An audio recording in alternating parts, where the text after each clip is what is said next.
Novruz bayramı baharın gəlişi və təbiətin oyanışını simvolizə edən qədim bayramlardan biridir. Bu bayram Azərbaycan da daxil olmaqla Orta Asiya, İran, Türkiyə və digər şərq ölkələrində qeyd olunur. Novruzun əsas mahiyyəti qışın bitməsi və yeni ilin yeni həyatın başlanmasıdır. O cümlədən bu təkcə bir bayram deyil, həm də birlik, xeyirxahlıq və bolluq bərəkətin rəmzidir. Bunu da simvolizə edən təmtəraqla hazırlanan göz oxşayan süfrələr bayramın ən çox sevilən tərəflərindəndir.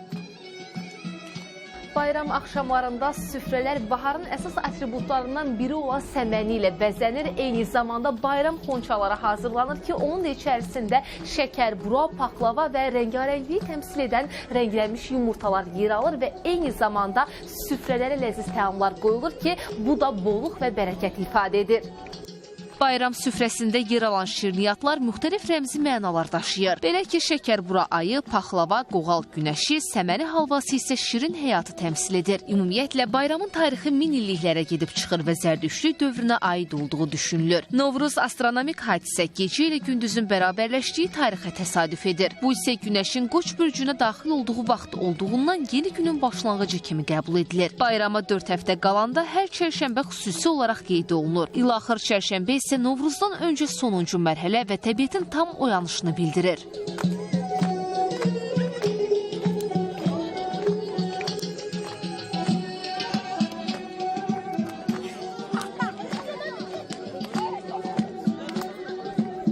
Gecəni istək, sevgi gecəsi də adlandırırlar. Novruz birinci növbədə bir humanizm bayramıdır. Bu bir birlik, bir bərabərlik bayramıdır. Novruz eyni zamanda cəmiyyət, təbiət və zaman arasında bir harmoniyanın mövcud olduğu bir bayramdır. Novruz bayramı gecəsində heç kəs süfrə ətrafında küncdə oturmazdı.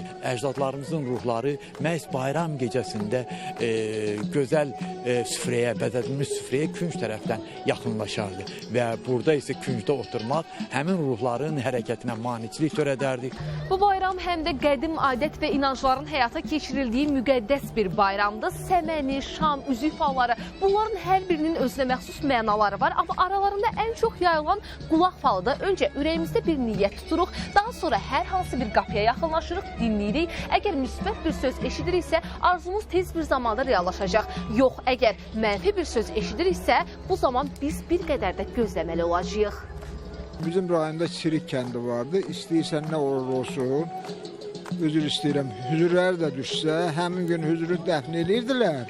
Bayramı keçirirdilər. Səhərci günü matəm saxlayırdılar. Yaz saxlayırdılar. Hansı rayonuydu? Cəbrayıl rayonu Çirik kəndi. Tonqal qalamaq, şar atmaq, deməli şar düzəldirdi, yatırdıq.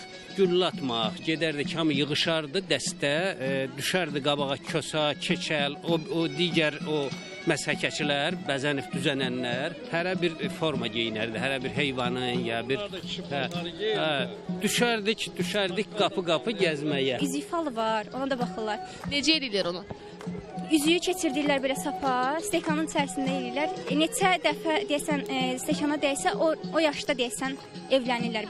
Bayram axşamlarında insanlar tonqaldan atlanmaqla pis enerjidən və bəd nəzərdən qorunduqlarına inanırlar. Bir-birlərinə bayram xonçaları göndərməklə isə bolluq və bərəkətin paylaşıldığı düşünülür.